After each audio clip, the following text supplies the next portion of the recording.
Assalamu alaikum and very good afternoon and very warm welcome to everyone. Thank you for joining us today. My name is Shakir Zainal and I'm the head of Mohammed bin Rashid Innovation Fund, and we are here for another insightful innovation journey session.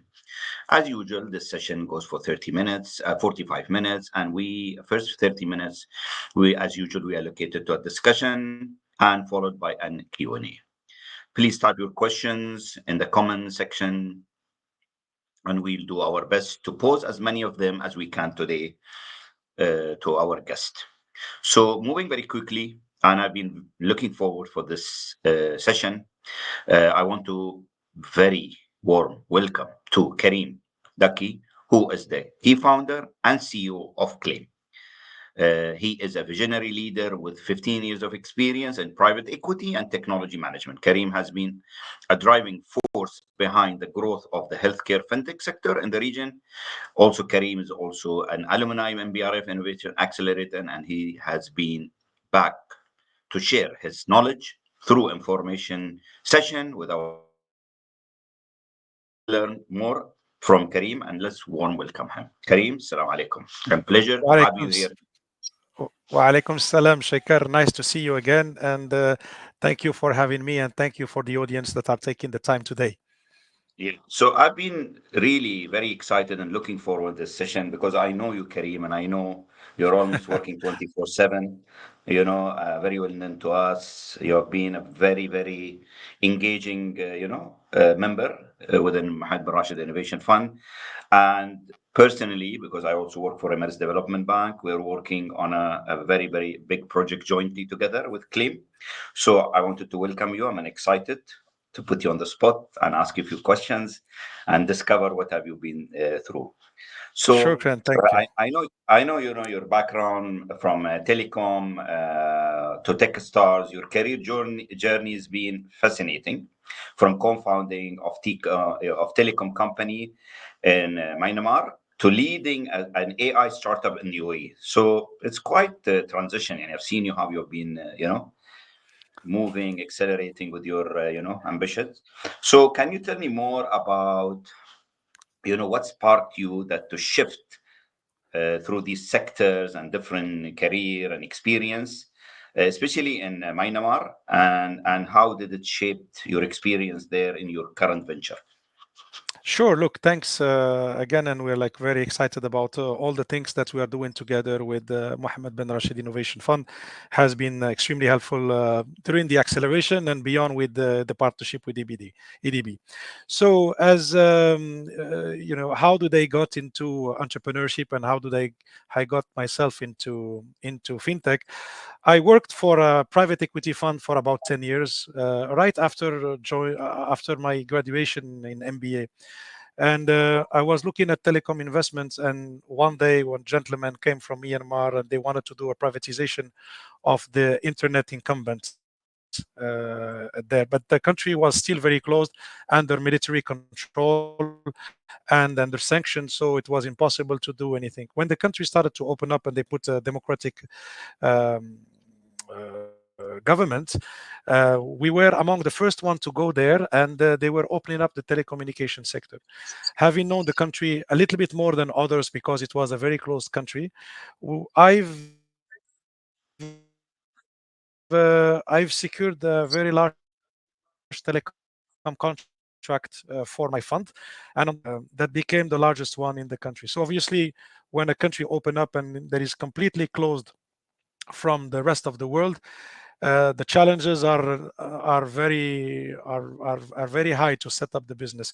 The banking system was not in place. The housing was not in place for the expat. The resources were not in place. Getting the funding in the country was not easy as well. So that has developed my, I would say, ability to adapt to difficult situations where nothing is available.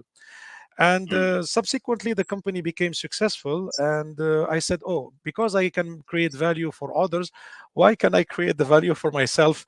And I decided, so I left my fund and I started, thinking about what can I do. I was just waiting for the right moment to start the right business. And when it came, I started Claim. Very interesting. So, I know Claim very well, and and I know Karim very well. So, just in a simple term, I know maybe the organizer might not agree with the question, but I this is my question because I'm very fascinated and very impressed with this technology. So I want you to explain to the audience in a very simple term, what does Claim do in healthcare? Look, when you go and visit your doctor for a checkup, you show them your insurance card. And right there, they start a very complicated process to make sure that you pay only 50 dirhams and sometimes less, because the rest will come from the insurance company. Now, this process is very tedious and very risky for the healthcare facilities, because if they don't submit the right documentation, they don't get paid on time. So you have 80% of their revenue that depend on the goodwilling of the insurance companies, and they need a bit of streamlining in general, globally, not only in the UAE but globally. So what we do is, while the healthcare providers face numerous challenges to make sure that they continue to see patients and they deliver the good care for them, we ensure that the financial part of it is stable. So we pay them upfront, so they don't have to wait for your insurance to pay them. So that's what we do. And because this field is very very dynamic, these clinics see patients every day, there is back and forth every day with the insurance company. We have to automate the process to make that money available in 24 hours, which is what the banks cannot do. And this is Yeah, where the fintech brings an additional value to an existing funding ecosystem. yeah. So MBRIF and EDB can do it just by partnering with Karim now, and Claim. Yes, So instead of fantastic. trying So to, yeah. yeah, absolutely. Karim, I think a lot of startups and micro, small SME, one of the biggest problems they have these funding gap and these tenors between 30 to 180 days. Sometimes, these insurance claims can go up to 250. And I think Claim coming in to fill up this funding gap, which has been fantastic for a lot of SMEs to really spend time on the growth, and these liquidities being in hand. But, coming back to the claim itself, Yeah, and the look, insurance claim. there is definitely a gap.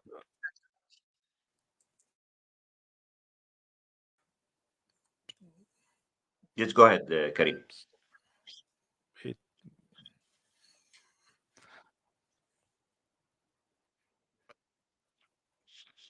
Karim, can you hear me?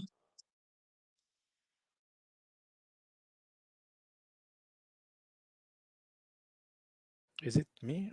Sorry, I lost the connection for two Yeah, no seconds. problem.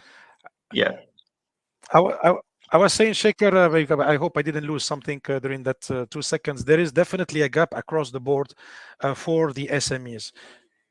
Can you hear me? Hello? yes, Can you hear me? yes, I can. Yes. Yes, I said there is definitely a gap across the SME sectors when it comes to funding. Unfortunately, most of the banks are it's too costly to serve the SMEs if you don't have the right formula. So if you are a general purpose bank and you want to serve the SMEs, you have to make choices to make sure that your team is can serve a subset of that population in an effective and cost effective manner. Now that leaves a lot of SMEs out of the picture, and I think this is what the government has tried to do with the funding of EDB. And this is the mandate of EDB, is to support these SMEs. So definitely, if there are, so there is an opportunity for fintech players to come and fill that gap, but to be able to do it effectively, team up with the bank, which is not always easy. So the key challenge is, yes, fintech can fill the gap because they can narrow down their scope and offer a solution that is tailor made for an industry. But at the same time, you still need the strength for the balance sheet. You still need the strength of the credibility of a banking partner so that you can unlock these sectors. And I think the collaboration between the fintech and the bank is something that is not easy to do. And I think EDB is doing a pretty good job in understanding that it's best for us to team up with fintechs to be able to target these specific niches. yeah. So I think, coming back to, the support from MBRIF, to be very honest, I think I remember seeing you 2 years ago, I think, and the way that MBRIF has, identified an opportunity or a fintech that can come into UAE and support this SME. And this is where, we were very adamant in Mohammed bin Rashid Innovation Fund to put you onto the accelerator program, and ensuring that you have access to market, and we, guide you accordingly, and introducing you to a lot of, government entities, being Ministry of Health, being EDB, being, government entities here and there, or even the third party insurance. So I think that's the beauty of what do Mohammed bin Rashid Innovation Fund brings on the table to connect you to those partners. I think I wanted to go to the next question where, as you said rightly, there's a lot of banks or entities,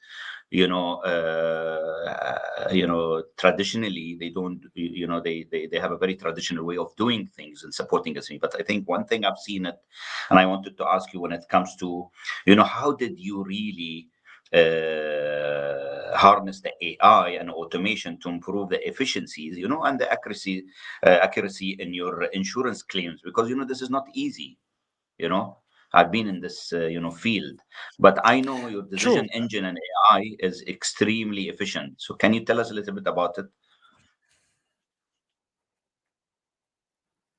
So look, we are seeing incredible possibilities of AI, and what I've been telling the team is not only the core engine that makes the investment decision has to be AI, but we need to be an all AI company, i.e., the sales team needs to be using these large language models to prepare the pitch, to prepare FAQs, to automate the lead management, to respond to clients on time.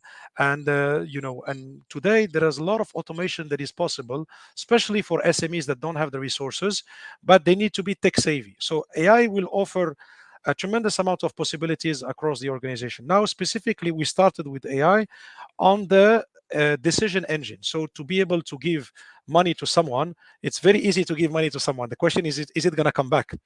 And this is where the AI comes into the pictures, okay, to tell us, how quickly is it going to come back, what's the risk behind it, how much exposure we can take, and assist the small team that we have to handle large volume of money, even though we don't need to have a large team. So we started with that, but more and more we are realizing now with this progress that have happened in the last 2 years that across every department of the organization we can embrace AI.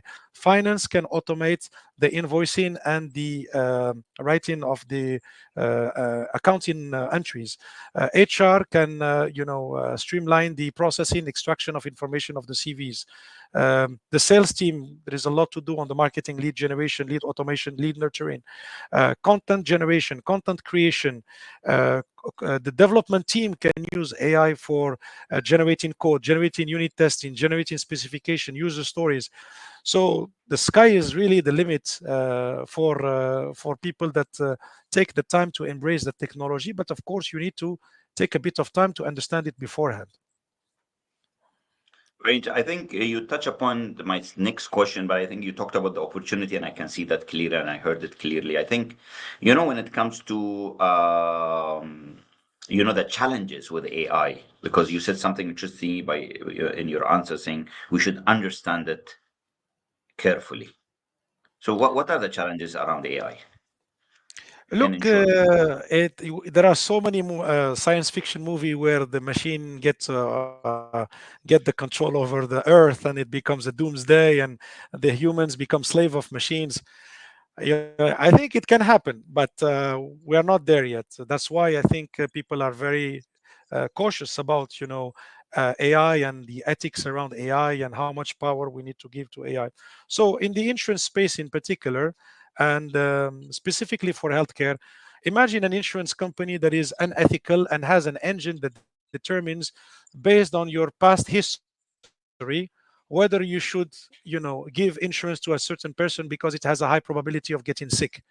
This is highly unethical, and that could prevent equality of care for everybody. So this is like a very simple example of where healthcare can become very detrimental to the society and the human being. So we have to we have to embrace health AI to help us augment our capacity as human beings, but it should not remove from us that human element that makes us human and the connection between humans. I think that's how I look at it. So speaking about some of these challenges, I know you have been, I mean, yeah, within your career, I know you were a co-founder, you have been a CEO, you have been a CFO, you've been guiding a lot of entrepreneurs and startups. So can you describe, your leadership style, and what are the some key lessons, because we have a lot of audience today. What is your lessons you learned about building and motivating a team, especially in a very fast paced startup world? Knowing you, I know you're very calm, you're always motivated, you're always excited. I've seen in action. Yeah. So I think every founder has a different style, and usually they tend to be a little bit out of the norm in one way or another. So um, I'll give you an example. When I was executive in a company, I always felt that I was limited. No matter how what position I had, I always felt that I was limited. So early on, I understood that I needed maximum freedom for me to be able to do what I want. And it was difficult to get that freedom, but ultimately, this is what I was looking for, and thank God I've managed to get more of that flexibility. Now, in terms of the teams and how to engage with the teams, etc. I cannot talk for all the founders, but I would think that any team member wants to join a good story, wants to feel that they contribute, and usually sometimes they leave large organizations that have a good branding, etc., because they are limited into what they can contribute, or they don't see their action how they contribute to the final product. It's so tiny, so narrow, that they feel whether they are there or not, it doesn't change the life of the company. And I think that's the first point that needs to be addressed. Every single employee, at least at this stage, we are around 60 globally, they have a mission, they know what their role they contribute, and they see the outcome of their result. Now, I hope that this will continue, because as you grow, it becomes more challenging. But this is contributing to something is the driver number one. Okay, that's one. Second thing is recognition. People needs to be recognized, and for what they do, and heard. So I think that's also very important. The third aspect is giving them the flexibility to try. So if we macromanage people, they feel that they are restricted, then we don't give them the flexibility to think out of the box.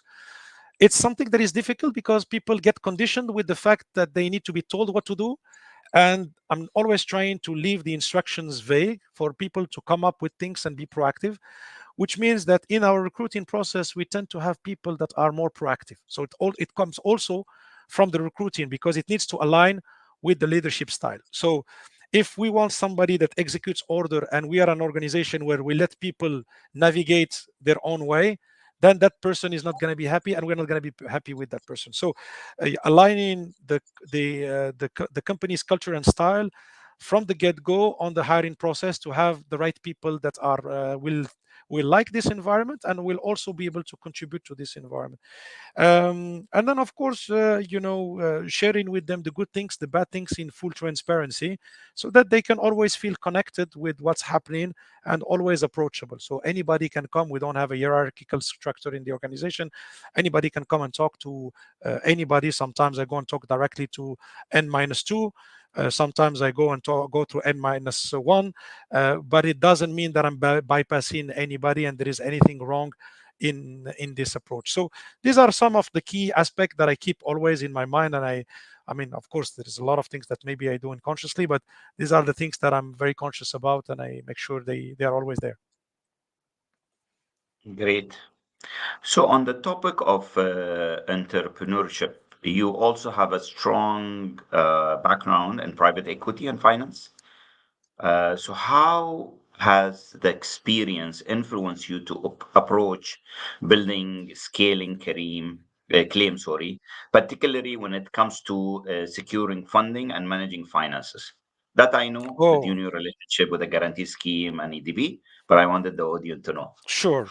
Look, it's a very good question. I think I mean, not all the founders come from a private equity background, but I can tell you that the private equity background has been very important because what do you do in private equity? You start looking at good business opportunities. You start interacting with the CEO level. You start having a broad vision of the organization, how marketing impacts sales, how sales behave, sales operation, production, tech, IT, and you start seeing a holistic and having a holistic view of how a business operates. So that's on one aspect. The other aspect is funding, and because you deal with, you acquire companies, you deal with the board, you deal with the CEO, CFOs, you deal with the banks, and that gives you a lot of experience into how to handle funding transactions in general. So I would say the best school, of course, is to have private equity background. It's even more relevant in the business that we do in fintech because we raise constantly money. So we raised $25 million of equity, and then in debt maybe 100, or we're going to raise 100 or 100 and maybe $200 million of debt. So you need to have that expertise, but not all the startups need to have that expertise. But what is important that every founder has to have the expertise in the field or gain the expertise in the field they are operating in, because that is what is going to help you find the opportunities and offer something that the market is not doing the way it should be doing, and create the opportunity. So I think, in short, private equity is a great school. Not everybody, not all the founders have to do private equity to be able to get to be good founders, but every founder needs to be problem solving. Every entrepreneur needs to be resourceful, be very humble, and know how to be customer facing and investor facing. These are the core, because if people feel you are arrogant, if people, the clients feel that you are arrogant, then there is no conversation to have whatsoever, no matter how great the product is. So there is the venture, there's the product, but there is always humans and human interaction and human being behind this, and we should never forget the human aspect of it. Every, I think, startup or entrepreneur faces setbacks. Can you share examples of significant challenges you face and how did you overcome it? I'm sure you do Oh, this the every day, setbacks. but Look, the myth of the entrepreneur, like, the how can I say, how I feel it, because it's a lot about feeling, okay, and I believe a lot into feeling things. So you, I have to feel that I am on the right path, but that path is up and down. So if the path is up and down but stagnant overall, then there is something wrong.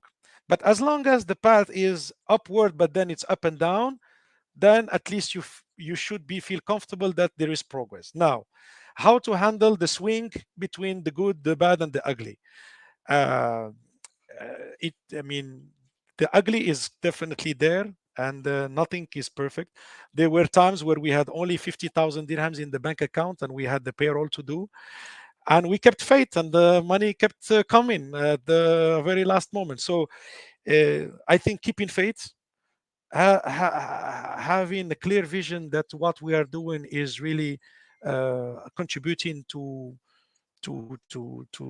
society, having a great team believing in you, and having investors believing in you. And I think this will help you overcome the setbacks. This is more, I would say, at the high level. At the more tactical level, what do you do when you have a big setback a specific day? Well, I just don't work. Okay, I take 3 hours, 4 hours. I go to the gym. I go and see some friends. I have coffees, and I stop thought or thinking about work, and I get a good night's sleep. And the next day, I have the mental bandwidth to handle problems. So again, not all the problems have to be handled immediately, and that's management of oneself, and how to tackle the problems that come with experience. I know with busy schedules you have and all these activities that you do, I know you are extremely also passionate about mentoring many startups. So why is giving back to these entrepreneurial community important to you? And what is one of the pertinent piece of advice you would give to the founders, the new founders, basically? Um, so first of all is we never succeed if we don't get support from somebody else. And again, that comes to humility and also gratitude. So I'm where I am because of all the people that have me in my life. My parents started with my parents, and the first people that I went to school with, and the first bosses I had, and along the way there were people that were instrumental that have given because of their humanity or because they liked me or whatever reason it is. But I've received. Okay. So to continue to receive, I have to also give back. So, but I'm not, but giving back just for the sake of giving back is also not the right attitude. Giving back because I like to give back. Okay. And because if we don't like to do something, we're not going to do it. We're going to be forced to do it. It's not going to be natural. It's not going to flow naturally, and it's not going to work. So first is understanding that nobody, how no matter how successful they are, is a self-made man. There is no notion of self-made man. We always rely on something to get to where we are. I think that's the first, I would say, observation. And the second observation is you need to be passionate about what you do. So for me, I'm passionate about solving problems. That's why I became an entrepreneur, because I have so many to solve. And and I get even more problems to solve by talking to other people. So I enjoy it. So yeah, that's these are my two.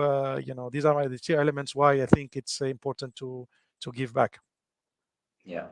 So I'll take you to my last question, which is my favorite question. Before we go into the questions from audience, what would you do differently if you could go back in your journey at any point of your journey?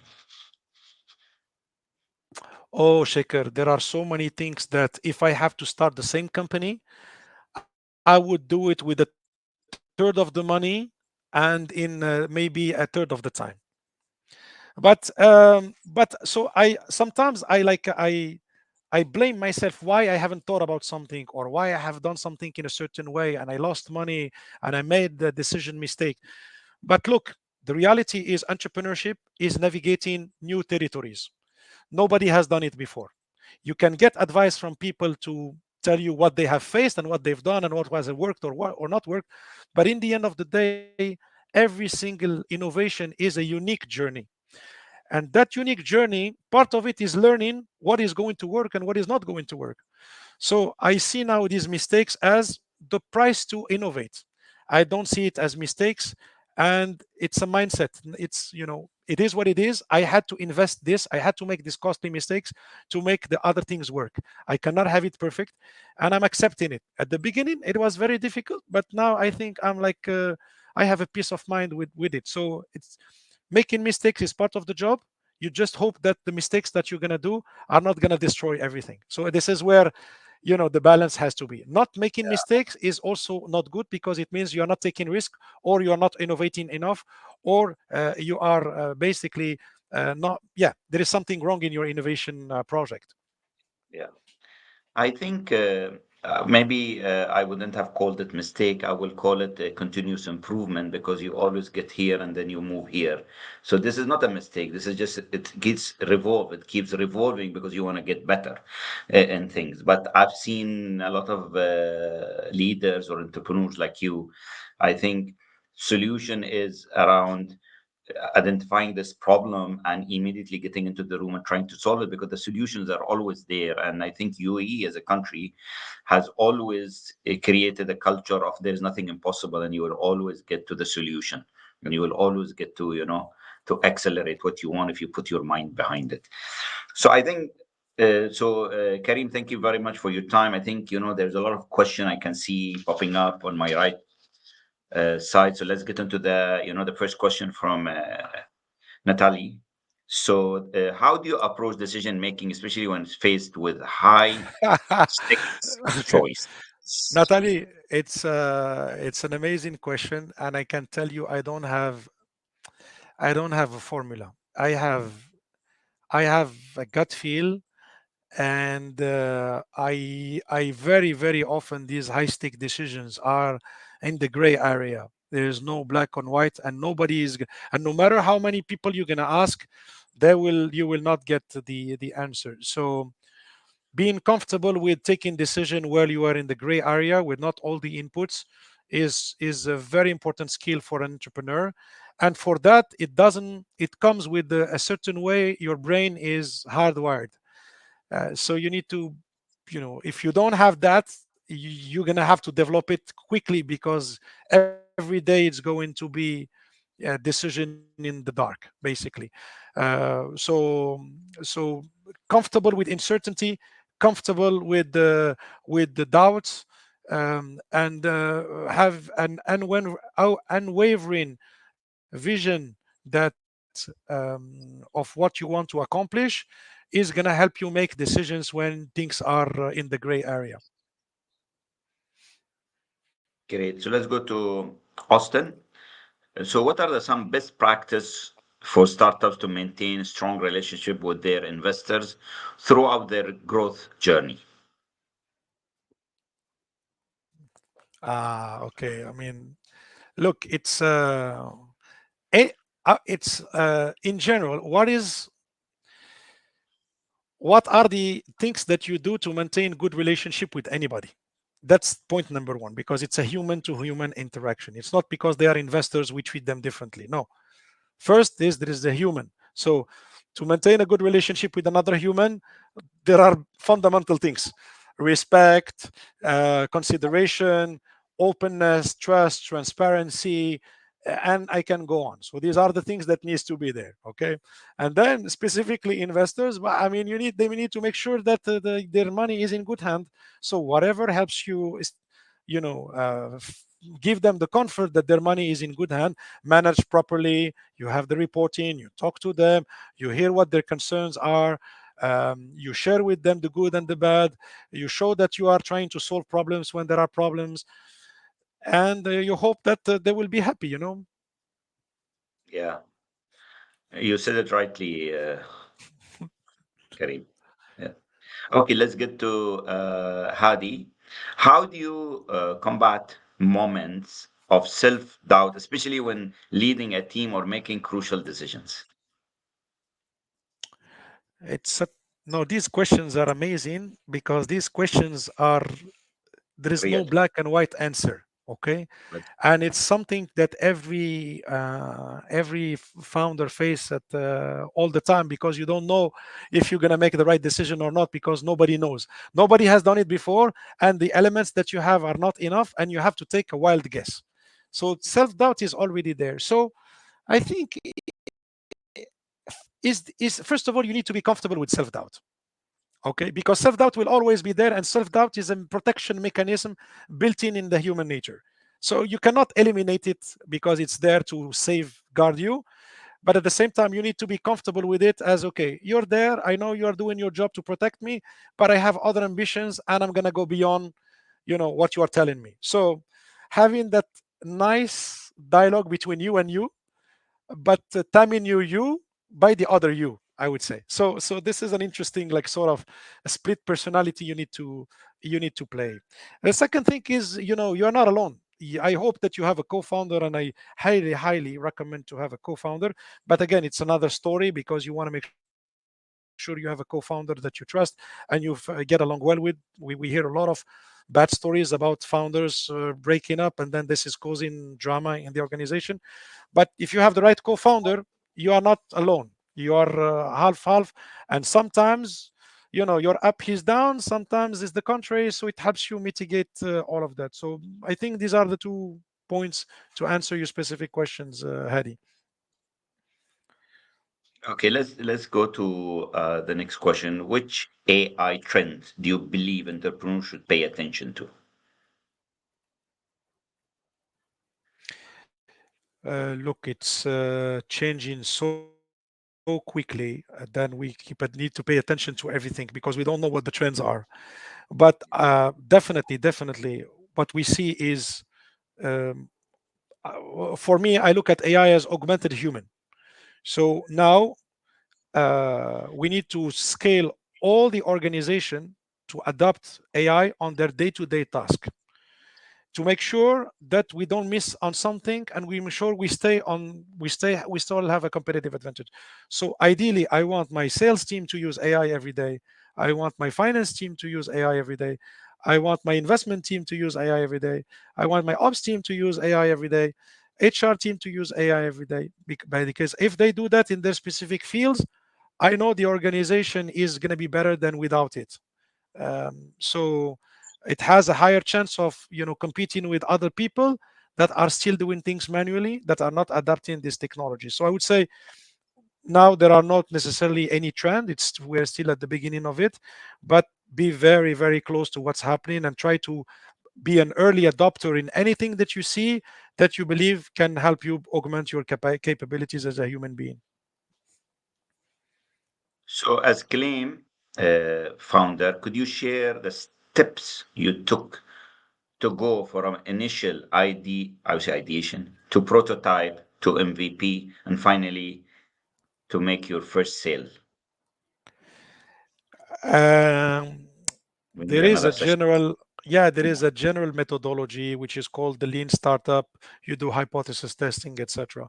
But this is when you don't are from the industry and you have so many unknowns and you need to test many things that are in my case, I have a finance background, an investment background, and I have my partner has a healthcare background, and we came up with these two things that bring the two together. So he had already a knowledge of the industry. He had some people that we can go and discuss with them and get feedback. We had the potential client that could start from the beginning. So I would say, listen, the best thing to do is to have a client before starting. So this is what happened to us. We went to the first meeting to one client. They said, "Okay, bring a contract with you." We were not when we didn't have it. It was just an idea in our mind, and they already wanted the contract. So that's the best way to start, because then it focuses your energy in, okay, in being very deliberate in what you do. But other than that, if you're not lucky to have a client before starting, then you need to go through the lean method, and there are lot of resources online, but it has to be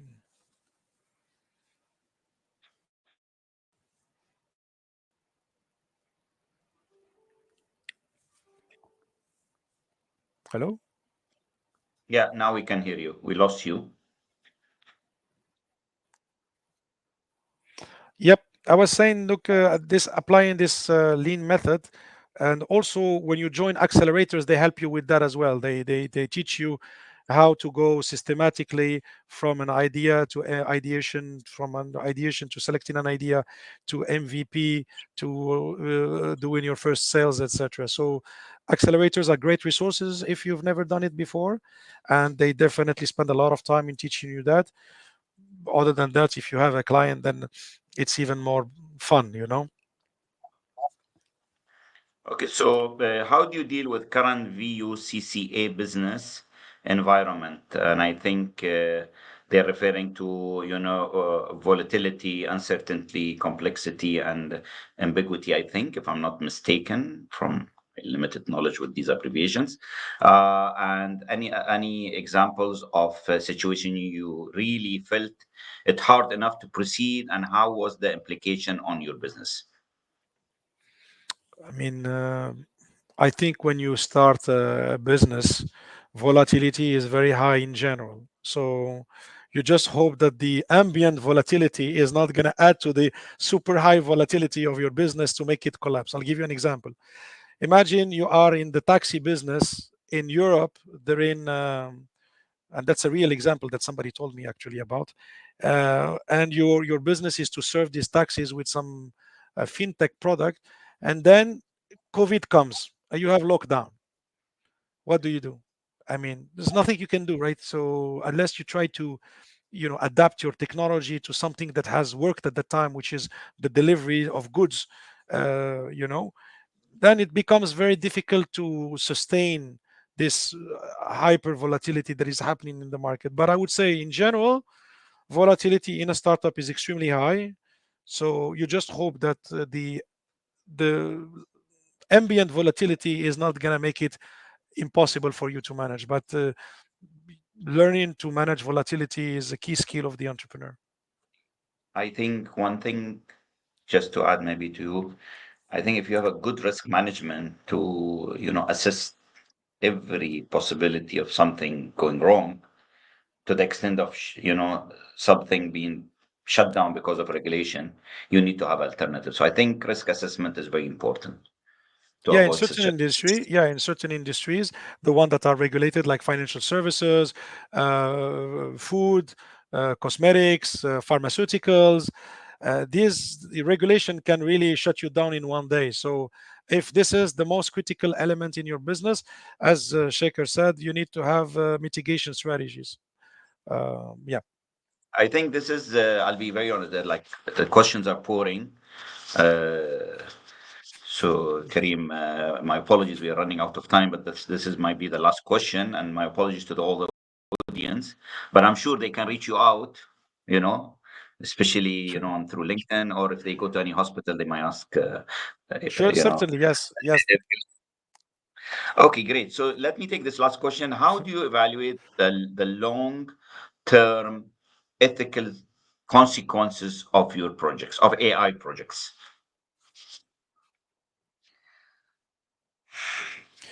Look, I tell you, for now, our AI is doing a simple thing: is assessing the behavior of insurance companies when it comes to paying these, clinics, and based on that, we decide, what would be the price that we need to apply for our clients. So I don't think it has a lot of ethical consequences, and we are not into I don't think I, I don't think we are doing any project at this stage that has, an ethical consideration.